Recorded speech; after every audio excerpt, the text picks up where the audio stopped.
Good morning students. ఈరోజు మనం income from house ప్రాపర్టీలో సెకండ్ బీకామ్ ఇన్కమ్ ట్యాక్స్లో ఏం చెప్పబోతున్నామండి అంటే హౌస్ ఫ్రమ్ అంటే income from house property sum ఎగ్జామ్లో ఏ రకంగా ఇస్తున్నాడు, నిన్న సింగిల్ హౌస్ ఏ రకంగా ఇస్తున్నాడు, దాన్ని ఎలా క్యాలిక్యులేట్ చేయాలి అనేది ఎస్టర్డే క్లాస్లో మనం చూసుకున్నాం. ప్రీవియస్ క్లాస్లో టుడే క్లాస్లో మనం డిస్కస్ చేసేది ఏంటి అంటే 2 హౌసెస్ ఉన్నప్పుడు ఆ 2 హౌసెస్ మీద వచ్చేటటువంటి ఇన్కమ్ని ఏ రకంగా క్యాలిక్యులేట్ చేయాలి అండి. 2 హౌసెస్ ఇచ్చిన 3 హౌసెస్ ఇచ్చిన ప్రొసీజర్ మాత్రం ఇప్పుడు నేను చెప్పిన విధంగానే ఉంటుంది. అది ఏ రకంగా ఉంటుంది, ఇప్పుడు ఇవ్వడం ఒక హౌస్ ఇస్తే ఒక టోటల్ కట్టేస్తే సరిపోతుంది. మరి సెకండ్ హౌస్ కూడా ఇస్తే అప్పుడు ఏం చేయాలి, అప్పుడు మళ్ళా సెకండ్ హౌస్కి ఇంకొక సమ్ చేయాలా అనేటువంటి డౌట్ మనకు వస్తుంది. అలా సెకండ్ సమ్కి వేరే ఇంకొక టేబుల్ ఏమీ వేయవలసిన అవసరం లేదు. ఒక సింగిల్ టేబుల్లోనే 2 హౌసెస్ తాలూకా ఇన్కమ్ని కూడా మనం క్యాలిక్యులేట్ చేసి చూపించవచ్చు. ఈ సమ్ము మీరు చాలా ఇంపార్టెంట్ సమ్గా నోట్ చేసుకోండి. Model sum plus examination point of view కూడా ఇంపార్టెంట్ అయినటువంటి సమ్ అండి. అలాగే సెకండ్ బీకామ్ స్టూడెంట్స్ నేను వారల్గా చెప్తున్నప్పుడు తెలుగు మీడియం స్టూడెంట్స్ బాగానే రిసీవ్ చేసుకోగలుగుతున్నారు, ఇంగ్లీష్ మీడియం స్టూడెంట్స్ రాసుకునేటప్పుడు కొంచెం ఇబ్బంది పడుతున్నారు అనేటువంటి కాన్సెప్ట్ దృష్టిలో పెట్టుకొని మీకు ఈరోజు ఇంపార్టెంట్ సమ్ కాబట్టి ఈ సమ్ నేను బోర్డు మీద కూడా రాశానండి. అంటే నేను నెమ్మదిగా చెప్తాను, మీరు జాగ్రత్తగా దీన్ని నోట్ చేసుకోండి. తెలుగు మీడియం వరకు ఎందుకంటే అంటే సులువుగా రాసుకుంటారు, మీరు ఇంగ్లీష్ మీడియంలో ఉన్నదాన్ని తెలుగులో కన్వర్ట్ చేసి రాసుకోవడం మీకు కొంచెం సులభంగానే ఉంటుంది. కానీ తెలుగులో ఉన్నది ఇంగ్లీష్లో రాసుకోవడం అనేది ఆ ఇంగ్లీష్ మీడియం వాళ్ళకి కొంచెం ఇబ్బందిగా ఉండొచ్చు. అందువల్ల సమ్ కానీ ఈరోజు టేబుల్ కానీ అన్నీ కూడా నేను ఇంగ్లీష్ మీడియం స్టూడెంట్స్కి వీలుగా ఉండేటట్టుగానే తయారు చేశాను. దీనికి Telugu medium students Telugu version చెప్తాను, మీకు ఐడియా ఉంది కాబట్టి నేను చెప్పినట్టుగా ఇది మీరు నోట్ చేసుకున్నట్టయితే సరిపోతుంది. రెగ్యులర్ క్లాస్లో కూడా మనం అట్లానే చేస్తాం, ఇప్పుడు కూడా ఆ రకంగానే చేస్తున్నాం. అంతేకాకుండా ప్రతి ఒక్కరు కూడా ఫైనల్ బీకామ్ వాళ్ళు సెకండ్ బీకామ్లో ఎలాగైతే మీరు టెక్నికల్ సిరీస్ అనేటువంటి బుక్ తీసుకున్నారో అలాగే ఇప్పుడు ఈ సంవత్సరం కూడా ఈ బుక్ని మీకు అవైలబిలిటీలో ఉండేలాగా చూసుకోండి. అంటే ఈ బుక్లో ఉన్నటువంటి సమ్స్ మనం ఆన్సర్ చేయడం ద్వారా ఎగ్జామినేషన్ పాయింట్ ఆఫ్ వ్యూ చాలా బాగా స్కోర్ చేయడానికి మీకు అవకాశం ఉంటుంది. నేనైతే ఏం చేస్తానంటే ఆ సమ్ చెప్పే సందర్భాన్ని బట్టి వేరే బుక్స్లో కొన్ని సమ్స్, ఇందులో కొన్ని సమ్స్ అలా చెప్పుకుంటూ వెళ్తాను. ఒక యూనివర్సల్గా వెళ్ళాలి కాబట్టి మీకు అర్థం అవడానికి వీలుగా ఉండేలాగా నేను ఫ్రేమ్ చేసి చెప్తాను. మీకు మాత్రం మంచిగా స్కోర్ అవ్వడానికి వీలుగా లాస్ట్ టైం కూడా మీరు చూసుకున్నారు, మీకు ఇది అలవాటే కాబట్టి ఈ బుక్ని మీరు అవైలబిలిటీలోకి తెచ్చుకోండి. అవైలబిలిటీలోకి తెచ్చుకుంటే both mediums, Telugu medium and English medium both medium students కూడా దీన్ని అందుబాటులో తెచ్చుకుంటే ఇందులో సమ్ చెప్తున్నప్పుడు నేను పేజ్ నెంబర్ కూడా మోస్ట్లీ గుర్తుపెట్టుకుని చెప్పడానికి ప్రయత్నం చేస్తుంటాను. అప్పుడు మీరు సమ్లో ఒకవేళ గబుకుని స్లో ఎవరైనా అయ్యి రాసుకోలేకపోయినా అది ఉన్నట్టయితే వారు మరొకసారి ఇందులో కూడా సమ్ని మీరు కన్ఫర్మ్ చేసుకోవచ్చు. టుడే నేను పేజ్ నెంబరు 91లో ప్రాబ్లం నెంబర్ 2 చెప్తున్నానండి. పేజ్ నెంబర్ 91 అండి, income from house property, income from house property, page number 91, problem number 2, unit 3, income from house property, income from house property. ఓకేనండి, క్లారిటీగా ఉంది కదా మీకు? ఓకే, అయితే ఇప్పుడు ఈ సమ్ నేను చెప్తాను, సమ్ నోట్ చేసుకోండి, తర్వాత ఆన్సర్ ఏ రకంగా చేయాలి అనేది కూడా మనం చూద్దాం. కన్ఫ్యూజ్ అవ్వకండి, నెమ్మదిగా ఫాలో అవ్వండి, మీకు అర్థమవుతుంది. ఒక క్లాస్ అర్థం అవ్వలేదని వెంటనే కంగారు పడాల్సిన పని ఏమీ లేదు. కంటిన్యూగా క్లాసెస్ చూస్తున్నట్టయితే మీరు ఈజీగా దీన్ని మీరు అండర్స్టాండ్ చేసుకోవడానికి అవకాశం ఉంటుంది. ఓకేనండి, రాసుకోండి. కంప్యూట్ సమ్ రాసుకోండి. క్వశ్చన్ చెప్తున్నానండి, ముందు ఇంగ్లీష్ మీడియం రాసుకోండి, తర్వాత తెలుగు మీడియం కూడా చెప్తాను. ఇంకా ఎవరికి వాళ్ళకే చెప్తాను, మీకు కన్ఫ్యూజ్ లేకుండా. Compute income from house property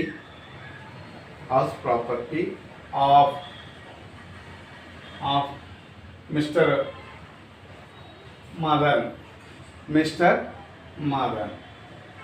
compute income from house property of mister Madan. 3 columns open చేసుకోండి. పర్టికులర్స్ హౌస్ ఏ, హౌస్ బి. పర్టికులర్స్ హౌస్ ఏ, హౌస్ బి. పర్టికులర్స్ హౌస్ ఏ, హౌస్ బి. ఇది కొన్ని పర్టికులర్స్లో మున్సిపల్ వాల్యూ 40,000, 60,000, 40,000, 60,000. ఫస్ట్ది 40,000, సెకండ్ది 60,000. Fair rent 60,000, 80,000, 60,000, 80,000. Standard rent 75,800, 65,800, 68,000, 68,000. Actual rent 50,000,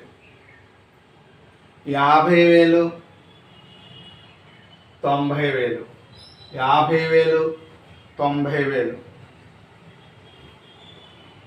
municipal tax 10%, 15%, 10%, 15%. Interest on loan 8,000, 10,000, 8,000, 10,000.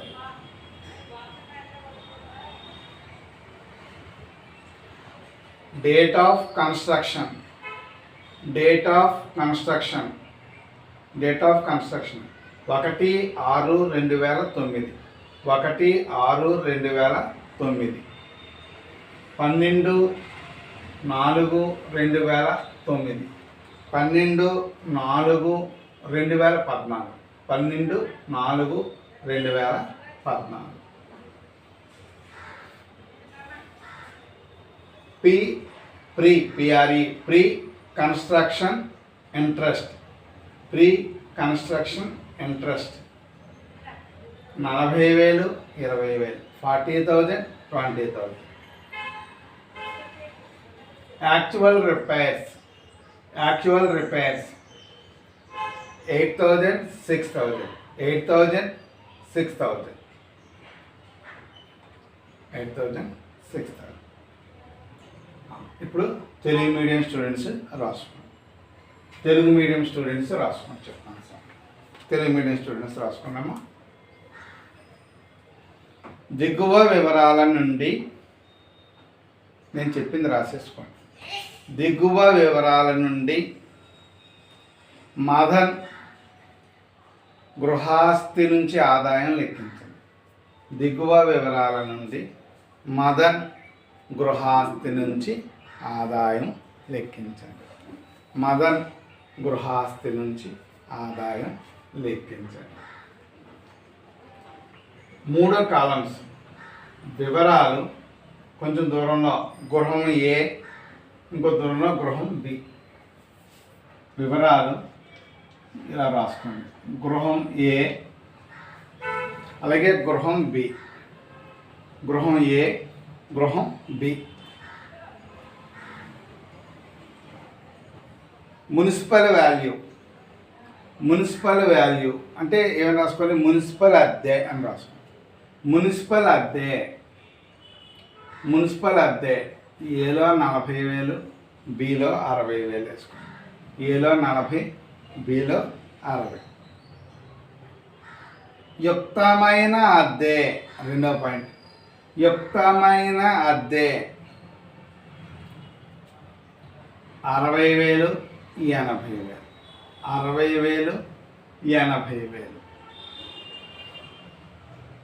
ప్రామాణిక అద్దె 75,000,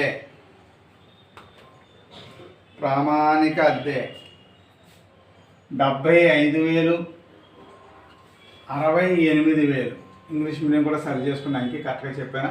standard rent చూసుకోండి 75,000 కానీ ప్రామాణిక అద్దె 75,000 68,000 తేడా ఉంటే సరి చేసుకోండి. 75,000 68,000. వాస్తవ అద్దె 50,000 90,000 90,000 50,000 90,000 50,000 90,000. మున్సిపల్ పన్నులు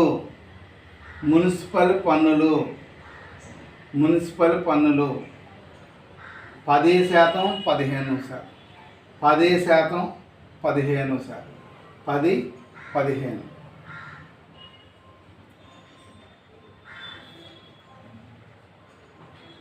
అప్పుపై వడ్డీ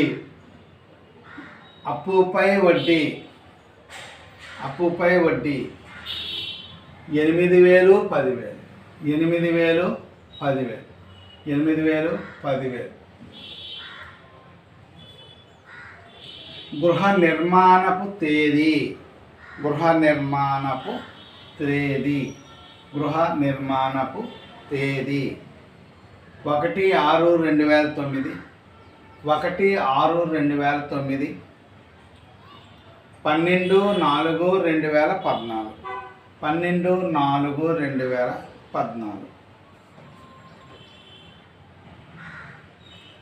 నిర్మాణం ముందు కాలంలో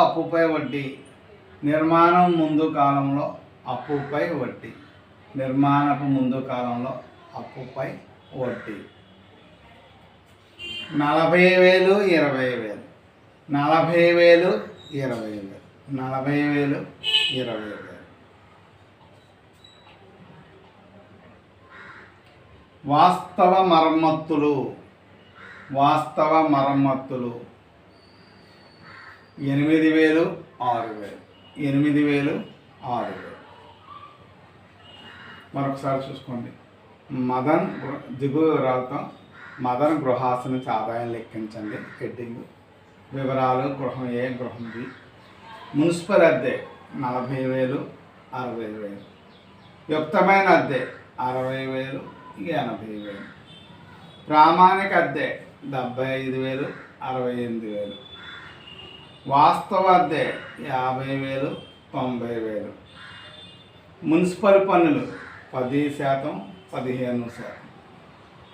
అప్పుపై వడ్డీ 8,000 10,000. నిర్మాణపు తేదీ 1/6/2009 12/4/2014. నిర్మాణానికి ముందు కాలం వడ్డీ అంటే నిర్మాణానికి ముందు వడ్డీ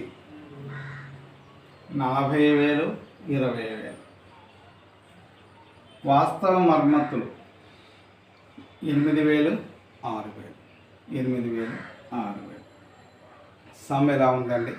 మీరు దీనికి ఆన్సర్ చేయాలి అంటే హౌస్ ఏ చేయాలి, తర్వాత హౌస్ బి కూడా చేయాలి. అందుకని ఒక పేజీ ఉండేలాగా ఫార్మేటు పెన్సిల్ స్కేల్ తీసుకుని నిర్మించుకోండి. తెలుసు కదా ఫార్మేటు, పర్టికులర్స్ అమౌంట్. తెలుగులో అయితే వివరాలు మొత్తం ఒక పేజీ ఉండేలాగా నిర్మించుకోండి.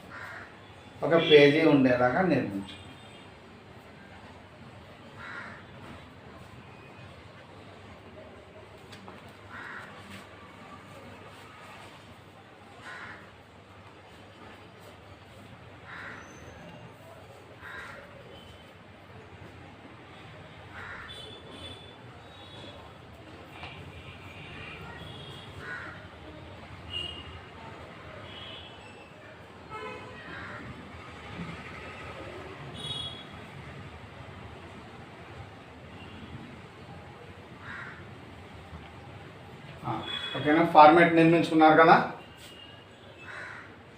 పర్టికులర్స్ అమౌంట్ ఒకసారి టోటల్గా బోత్ మీడియంస్ వాళ్ళు వినండి, తర్వాత చెప్తాను, అప్పుడు రాసుకుందరు. కానీ ఎవరి కాళ్ళకి విడిగా చెప్తాను, కన్ఫ్యూజన్ లేకుండా. ఓకేనా? సరే, ఇప్పుడు మనం 2 గృహాలు ఇచ్చాడు ఏమండి. ఈ 2 గృహాల్లో కూడా మున్సిపల్ అద్దె, యుక్తమైన అద్దె, fair rent, standard rent, actual అద్దె, వాస్తవ అద్దె అంటే స్టాండర్డ్ రెంట్ అంటే ప్రామాణిక అద్దె, యాక్చువల్ రెంట్ వాస్తవ అద్దె కూడా ఇచ్చాడు. ఇలా 4 అద్దెలు ఇచ్చినప్పుడు మనం సింపుల్గా గ్రాస్ యాన్యువల్ వాల్యూ కట్టడం కోసం, స్థూల వార్షిక విలువని లెక్కించడం కోసం ఏం చేస్తామండి అంటే 4టిని కంపేర్ చేస్తాం. ఎలా కంపేర్ చేస్తామండి? మున్సిపల్ అద్దె, యుక్తమైన అద్దె, ఈ రెండిట్లో ఏది ఎక్కువ ఉంటే దానికి టిక్ పెట్టుకోవాలి. తర్వాత ఈ యుక్తమైన అద్దె, ప్రామాణిక అద్దె, ఈ రెండిట్లో ఏది ఉందో దాన్ని టిక్ పెట్టుకోవాలి. అంటే ఏది తక్కువ అయితే ఉందో అది ఫస్ట్ ఎక్కువ, సెకండ్ స్టెప్ తక్కువ. తర్వాత దీన్ని వాస్తవ అద్దెని కంపేర్ చేసుకోవాలి. ఏది ఎక్కువ ఉంటే అది గ్రాస్ యాన్యువల్ వాల్యూ అవుతుంది. ఫస్ట్ కంపేర్ చేయడం municipal rent, fair rent compare చేయాలి. తర్వాత దాంతో స్టాండర్డ్ రెంట్ని కంపేర్ చేయాలి, which is least, second step. దాంతో యాక్చువల్ రెంట్ని కంపేర్ చేయాలి, విచ్ ఈజ్ హైయెస్ట్. ఓకే, ఇప్పుడు ఇదే రకంగా మనకి 4 పాయింట్స్ ఇచ్చాడు కాబట్టి ఇదిగో ఇక్కడ తీసుకున్నాను చూసుకోండి. ఇక్కడ హౌస్ ఏ అని పెట్టాను. హౌస్ ఏ పెట్టి ఎక్స్పెక్టెడ్ రెంట్ కడుతున్నాను నేను, అంటే ఆశించిన అద్దె కడుతున్నాను అన్నమాట. ఆశించిన అద్దె ఎలా కడుతున్నా అంటే మున్సిపల్ రెంట్ ఎంత ఇచ్చాడు? 40,000 మున్సిపల్ అద్దె. ఫెయిర్ రెంట్ ఎంత ఇచ్చాడు? యుక్తమైన అద్దె 60,000. ఇప్పుడు ఈ రెండిట్లో ఏది ఎక్కువ ఉంది? 60,000 ఎక్కువ ఉంది. దీన్ని ఖాయం చేసుకుందాం. ఓకే, దీంతో స్టాండర్డ్ రెంట్, ప్రామాణిక అద్దెని కంపేర్ చేయాలి. ఇది 60,000, ఇది 70,000. ఏది లీస్ట్ ఉందో దాన్ని తీసుకోవాలి, అంటే ఈ 60,000 తీసుకోవాలి. తర్వాత యాక్చువల్ రెంట్, వాస్తవ అద్దె ఎంత? 60,000. అర్థమైందా? ఇప్పుడు ఏది ఎక్కువ ఉందో అది తీసుకోవాలి. ఏది ఎక్కువ ఉంది? రెండు సమానంగానే ఉన్నాయి, అందుకని ఇది తీసుకున్నాం. రెండు సమానంగా ఉన్నాయి కాబట్టి ఈ యొక్క యాక్చువల్ రెంట్నే గ్రాస్ యాన్యువల్ వాల్యూ అనుకున్నాం. ఇదిగో ఇది 60,000. ఓకే, ఇందులోకి ఏం చేయాలి? మున్సిపల్ పన్నులు తీసేయాలి. మున్సిపల్ పన్నులు ఇచ్చాడా? ఇక్కడ ఇచ్చాడు 10%. వాడు ఇచ్చిన పర్సంటేజీ మున్సిపల్ రెంట్ మీద క్యాలిక్యులేట్ చేసుకోవాలి. ఇక్కడ మున్సిపల్ రెంట్ ఎంత ఇచ్చాడు? 40,000. ఎంత శాతం? 10%. అంటే 40,000 ఇంటూ 10/100 అనమాట. 40,000 ఇంటూ 10/100 అంటే 4,000. కాబట్టి ఈ 60,000లో 4,000 తీసేసాను, 56,000. ఇదేంటి? Net annual value. 56,000 ఏమవుతుందంటే మీరు రాసినట్టయితే నెట్ యాన్యువల్ వాల్యూ. దాని నుంచి ఏం తీసేయాలి? మైనస్ స్టాండర్డ్ డిడక్షన్, ప్రామాణిక తగ్గింపు. సెక్షన్ 24. సెక్షన్ 24 ప్రకారం స్టాండర్డ్ డిడక్షన్ ఎంత శాతం? 30%. నీకు ఎప్పుడు చెప్పడు, ఎప్పుడు 30%. ఈ 56,000 ఇంటూ 30% క్యాల్కులేట్ చేసాం. 16,800. 16,800. తర్వాత ప్రీ ఇంట్రెస్ట్ ఉంది కదా, interest on pre construction of house, అంటే ఇల్లు కట్టడానికి ముందుగా తీసుకున్నటువంటి అప్పు వడ్డీ 40,000 ఇచ్చాడు. ఎంత ఇచ్చాడు? అప్పుపై వడ్డీ 40,000 రూపాయలు ఇచ్చాడు. 40,000 రూపాయల్లో మనకి ఎంత అవకాశం ఉంటుంది? ఎవ్రీ ఇయర్ 1/5 తీసుకోవచ్చు. అలా 5 సంవత్సరాల దాకా తీసుకోవచ్చు అన్నమాట. అందుకని 40,000 మీద 1/5 కడితే ఈ 8,000 వచ్చింది. ఇవి రెండు డిడక్షన్స్. అందువల్ల ఈ 56,000 నుంచి ఇది రెండు కొన్ని అమౌంట్ 24,800 బయటేసి దీంట్లోంచి తీసేసాను. తీసేస్తే 31,200 వచ్చింది. ఈ 31,200 income from house A. Income from house A గృహం నుంచి వచ్చిన ఆదాయము. ఓకేనా? ఇప్పుడు ఫస్ట్ హౌస్ అయిపోయింది. ఇప్పుడు సెకండ్ హౌస్ ఓపెన్ చేశాను. హౌస్ బీకి వచ్చి ఎక్స్పెక్టెడ్ రెంట్ వాల్యూ కడుతున్నానండి, అంటే ఆశించిన అద్దె వాల్యూ కడుతున్నాను. మున్సి ఏమి ఇచ్చాడంటే మున్సిపల్ రెంట్ ఇచ్చాడండి. ఎంత ఇచ్చాడు? మున్సిపల్ రెంట్ 60,000 రెండవది. తర్వాత ఫెయిర్ రెంట్ ఇచ్చాడు 80,000. ఫస్ట్ విచ్ ఈజ్ హైయెస్ట్, ఈ రెండింటిలో ఏది ఎక్కువ? 80,000. దాంతో స్టాండర్డ్ రెంట్ని కంపేర్ చేస్తున్నాను. స్టాండర్డ్ రెంట్ ఎంత ఇచ్చాడు? 68,000. సెకండ్ స్టేజ్ ఏది? విచ్ ఈజ్ లీస్ట్, ఏది తక్కువ? 68,000 తక్కువ దీనికన్నా, అంటే ఇది పోయి ఇది ఖాయం చేసుకుంటాం 68,000. ఇప్పుడు ఈ స్టాండర్డ్ రెంట్ నుంచి యాక్చువల్ రెంట్ ఎంత ఇచ్చాడో 90,000. అదేమో 68,000, ఇది 90,000. థర్డ్ స్టేజ్ ఏది? విచ్ ఈజ్ హైయెస్ట్, ఈ రెండింటిలో ఏది హైయెస్ట్? ఇది క్యాన్సిల్ అయిపోతుంది. చాలాసార్లు చెప్పాను, మున్సిపల్ అద్దె, యుక్తమైన అద్దె ఏది ఎక్కువ ఉందో అది ఫస్ట్ స్టేజ్. దాంతో ప్రామాణిక అద్దెను పోల్చాలి, స్టాండర్డ్ రెంట్ ఏది లీస్ట్ ఉందో అది కన్ఫర్మ్ చేసుకోవాలి. దాంతో యాక్చువల్ రెంట్ వాస్తవ అద్దెని పోల్చుకోవాలి. ఏది ఎక్కువ ఉందో అది కన్ఫర్మ్ చేసుకోవాలి. సో ఆ రకంగా దీన్ని కన్ఫర్మ్ చేసుకున్నాం. అందువల్ల గ్రాస్ యాన్యువల్ వాల్యూ 90,000. మరి మున్సిపల్ పనులు ఉన్నాయి ఇందులో 15%. మున్సిపల్ వాల్యూ ఎంత 60,000. అందుకని 60,000 మీద 15% కొట్టాం. 60,000 ఇంటూ 15/100 అంటే 9,000 వచ్చింది. అప్పుడు ఈ 90,000 నుంచి 9,000 తీసేసాను, 81,000. ఇప్పుడు డిడక్షన్స్ ఏమున్నాయి? ఇది నెట్ యాన్యువల్ వాల్యూ 81,000. ఓకే, ఇప్పుడు డిడక్షన్స్ ఏమున్నాయంటే స్టాండర్డ్ డిడక్షన్ సెక్షన్ 24. ఈ 81,000 మీద 30% కట్టాను, 24,300 వచ్చింది. 24,300. తర్వాత ఇంట్రెస్ట్ ఆన్ లోన్ ఒకటి ఉంది, కన్స్ట్రక్షన్ లోన్ ఉంది. ఎంత ఇచ్చారంటే అది 10,000 ఇచ్చాడు కరెంట్ ఇయర్. ఆ 10,000 వేసుకున్నాం. రెండవది interest on loan pre construction, అంటే నిర్మాణానికంటే ముందు తీసుకున్న అప్పు మీద వడ్డీ 20,000 ఉంది. దాంట్లో 1/5 డిడక్షన్ ఇస్తాం, అంటే 4,000. మొత్తం ఇక్కడికి 38,300 deductions.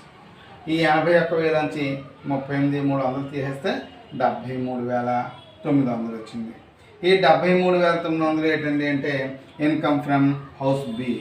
Income from house B, house B నుంచి వచ్చినటువంటి ఆదాయం. ఇప్పుడు మనకి టోటల్ ఇన్కమ్ హౌస్ ఏ అంటే టోటల్ ఇన్కమ్ కడుతున్నాం. టోటల్ ఇన్కమ్ కడుతున్నాం. హౌస్ ఏ నుంచి ఎంత వచ్చిందండి? 31,200. ఇక్కడ ఇది అయిపోయిందండి. ఏమండి మొత్తం కడుతున్నాం మనం. హౌస్ ఏ 31,200. హౌస్ బి ఎంత అండి? 73,900. మొత్తం కూడారండి 1,05,100. ఇది టోటల్ ఇన్కమ్ అండి. ఇది టోటల్ ఇన్కమ్. ఇది మొత్తం ఆదాయం. టోటల్ ఇన్కమ్ అంటే ఇది మొత్తం ఆదాయం. ఇది సమ్ చేసేటువంటి విధానం. 2 హౌసులు ఉన్నప్పుడు, 2 హౌసెస్ ఉన్నప్పుడు ఇన్కమ్ ట్యాక్స్ ఈ రకంగా మనం క్యాల్కులేట్ చేయాలి. ఇది ఇంపార్టెంట్ సమ్ అని పెట్టుకోండి. ఎగ్జామ్స్లో కూడా అడుగుతున్నటువంటి సమ్. ముందుగా ఇంగ్లీష్ మీడియం వాళ్ళు రాసుకోండి. బోర్డు మీద ఉన్న చెప్తాను, మీకు కనిపించదు కాబట్టి బోర్డు మీద ఉన్నదే చెప్తున్నాను. ఇంగ్లీష్ మీడియం వాళ్ళు ముందుగా రాసుకోండి. ఇన్కమ్ ఫ్రమ్ హౌస్ ప్రాపర్టీ పెట్టారు. పర్టికులర్స్ అమౌంట్ అన్నారు. అన్నాక హౌస్ ఏ రాసుకోండి. హౌస్ ఏ దాని కింద ఎక్స్పెక్టెడ్ రెంట్ అని అండర్లైన్ చేయండి. ఎక్స్పెక్టెడ్ రెంట్ అండర్లైన్ చేయండి. ఓకేనా? దాని కింద మున్సిపల్ రెంట్ అని రాయండి. మున్సిపల్ రెంట్ అని రాసి 40,000 వేసుకోండి. దాని కింద ఫెయిర్ రెంట్ అని రాసుకోండి. ఫెయిర్ రెంట్ 60,000 వేసుకోండి. తర్వాత స్టాండర్డ్ రెంట్ అని రాసుకోండి. 75,000 వేసుకోండి. యాక్చువల్ రెంట్ అని రాసుకోండి. 60,000 వేసుకోండి. ఇప్పుడు తెలుసు కదా, ఈ రెండిట్లో ఇది ఎక్కువ ఉంది. మళ్ళీ రెండోసారి పోల్చినప్పుడు రెండిట్లో ఏది తక్కువ ఉందంటే ఇది తక్కువ ఉంది. మూడోసారి పోల్చినప్పుడు దీనికి అంటే రెండు ఒకలాగా ఉన్నాయనుకోండి. ఏది ఎక్కువ ఉంటే తీసుకోండి. ఇదే ఎక్కువ ఉంది కదా, ఇది అనుకున్నాం ఎక్కువ. అందుకని gross annual value 60,000. Gross annual value 60,000 అంతవరకు వేసాక minus municipal tax. Minus municipal tax అని రాసి బ్రాకెట్లో 40,000 ఇంటూ 10/100. 40,000 ఇంటూ 10/100 బయట 4,000 అయింది. ఇందులోంచి తీసేయండి. 56,000 వచ్చింది. దీని కింద మైనస్ ఎస్డి. ఎస్డి అంటే స్టాండర్డ్ డిడక్షన్ అండి. స్టాండర్డ్ డిడక్షన్ బ్రాకెట్లో సెక్షన్ 24. ఈ 56,000 ఇంటూ 30/100 కట్టండి. 56,000 ఇంటూ 30/100 16,800. తర్వాత interest on pre construction. Interest on pre construction of loan 40,000 into 1/5. 40,000 into 1/5 8,000. ఇది కలిపి బయటేసి దీంట్లోంచి తీసి ఇది మీకు income from house A. Income from house A. Next ఈసారి హౌస్ బి అని పెట్టండి. సేమ్ అలాగే చేద్దాం. House be expected rent value ఆశించిన అద్దె side heading expected rent value side heading. దీని కింద మున్సిపల్ రెంట్ అని రాసుకోండి. Municipal rent 60,000, fair rent 80,000, fair rent 80,000, standard rent 68,000, standard rent 68,000. Source సరిపోలేదు, ఇక్కడ రాశాను, మీరు కింద కంటిన్యూ చేసేయండి. Actual rent 90,000. ఇప్పుడు టిక్కులు చూసుకోండి. మున్సిపల్ అయితే తర్వాత fair rent which is highest, ఇది టిక్ పెట్టుకోండి. దీంతో స్టాండర్డ్ రెంట్ కంపేర్ చేయండి, విచ్ ఈజ్ లీస్ట్, ఇది టిక్ పెట్టుకోండి, ఇది కొట్టేయండి. Actual rent 90,000, third stage which is highest, అది ఇది చూస్తే ఇది హైయెస్ట్, దాన్ని కొట్టేయండి, ఇది ఖాయం 90,000. Therefore gross annual value 90,000 minus municipal tax అని రాసి మున్సిపల్ రెంట్ మీద 60,000 ఇంటూ 15/100 9,000 తీసేయండి, 81,000. దీని కింద మైనస్ స్టాండర్డ్ డిడక్షన్ సెక్షన్ 24, ఈ 81,000 ఇంటూ 30/100 81,000 ఇంటూ 30/100 24,300. తర్వాత ఇంట్రెస్ట్ ఆన్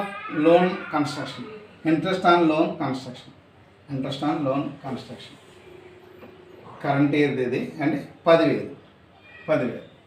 తర్వాత interest on loan pre construction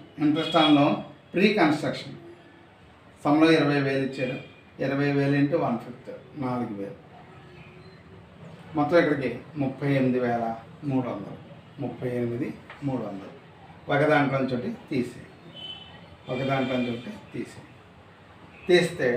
73,900.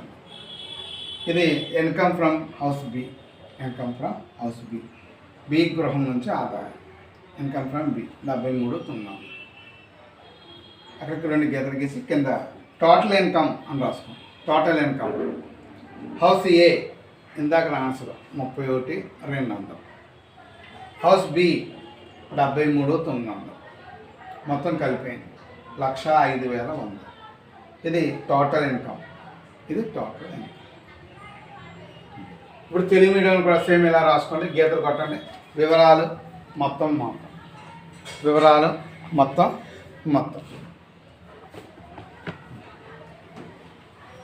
House ఏ అంటే గృహం ఏ అని రాసుకోండి. గృహము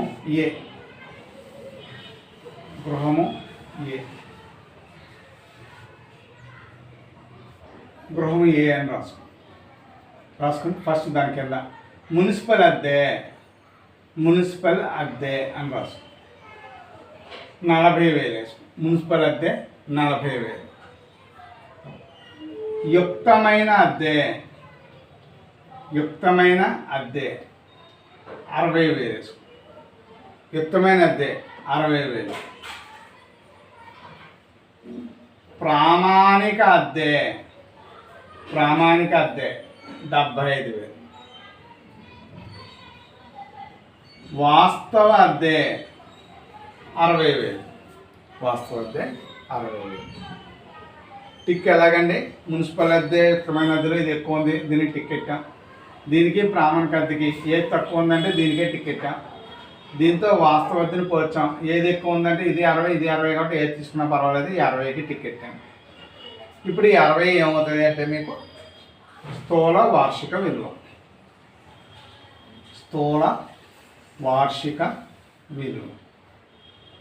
60,000 కావండి. అందులోంచి మైనస్ మున్సిపల్ పన్నులు.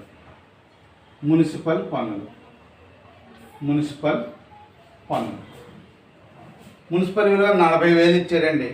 40,000 మీద 10% 4,000 వేయండి. 40లో 4,000 తీసేయండి, 56,000. దాని కింద ప్రామాణిక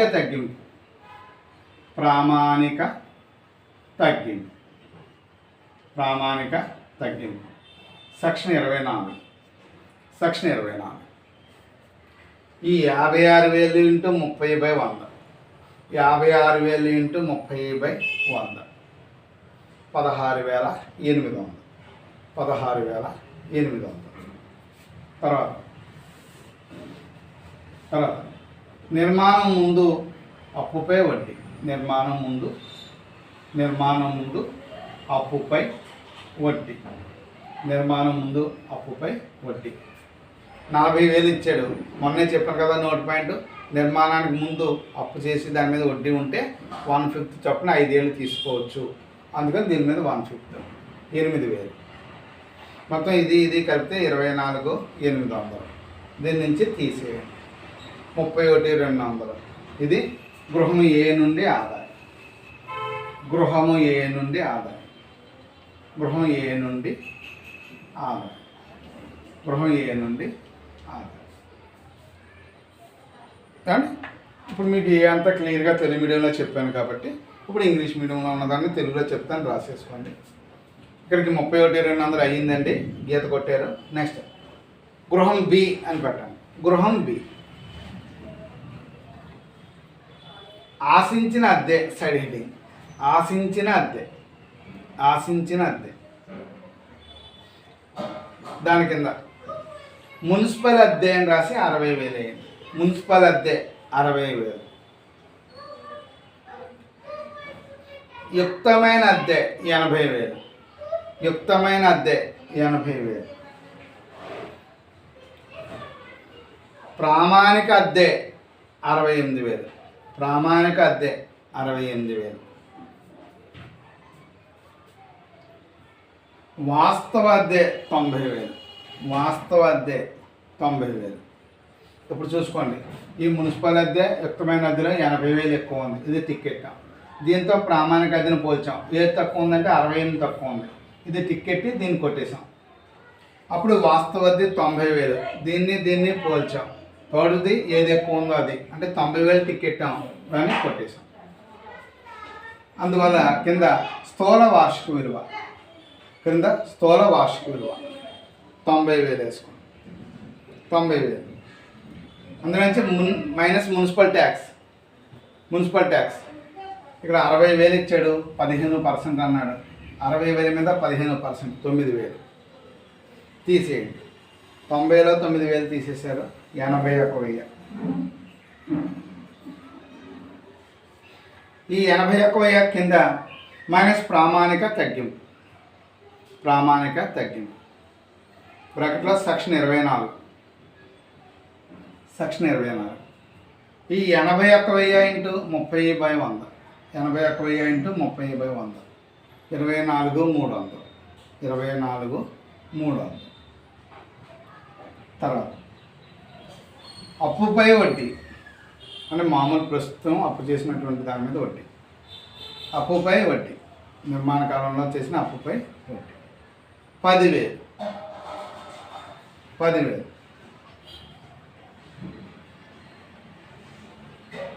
తర్వాత నిర్మాణ కాలానికి ముందు చేసిన అప్పుపై వడ్డీ, నిర్మాణానికి ముందు చేసిన అప్పుపై వడ్డీ, నిర్మాణానికి ముందు చేసిన అప్పుపై వడ్డీ. ఈ 20,000 మీద 1/5, 20,000 మీద 1/5, 4,000, 4,000. గుర్తుపెట్టుకోండి, గృహ నిర్మాణంపై వడ్డీ అంటే ఎంత ఇస్తే అంత వేసుకోవాలి. నిర్మాణ కాలానికి ముందు వడ్డీ అంటే మాత్రం 1/5 వేసుకోవాలి. నిర్మాణం అయ్యాక 5 సంవత్సరాలు లెక్క చూసుకొని 5 ఏళ్ళ దాకా తగ్గింపిస్తాం అన్నమాట. ఇది 4,000, మొత్తం 38,300. ఇది ఇందులోంచి తీసేసాం. 73,900. ఇది గృహం బి నుండి ఆదాయం, గృహం బి నుండి ఆదాయం. నెక్స్ట్ మొత్తం ఆదాయం అని రాసుకోండి. మొత్తం ఆదాయం, మొత్తం ఆదాయం రాసి గృహం ఏ 31,200, గృహం ఏ 31,200, గృహం బి 73,900, 73,900. మొత్తం టోటల్ 1,05,100, 1,05,100, 1,05,100.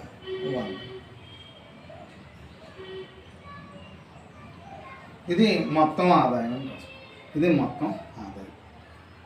ఓకే, మొత్తం ఆదాయం 1,05,100. ఈరోజు చెప్పిన సమ్మం చాలా ఇంపార్టెంట్ సమ్. ఈ ఒక్క సమ్ చేసుకున్నా సరే మొత్తం చాప్టర్ అంతా కూడా అర్థమవుతుంది. అందుకే అంత క్లారిటీగా మీకు ఈ సమ్ చెప్పడం జరిగింది. ఓకేనా? జాగ్రత్తగా నోట్ చేసుకోండి. నెక్స్ట్ క్లాస్ కంటిన్యూ అవుతాం. Thank you.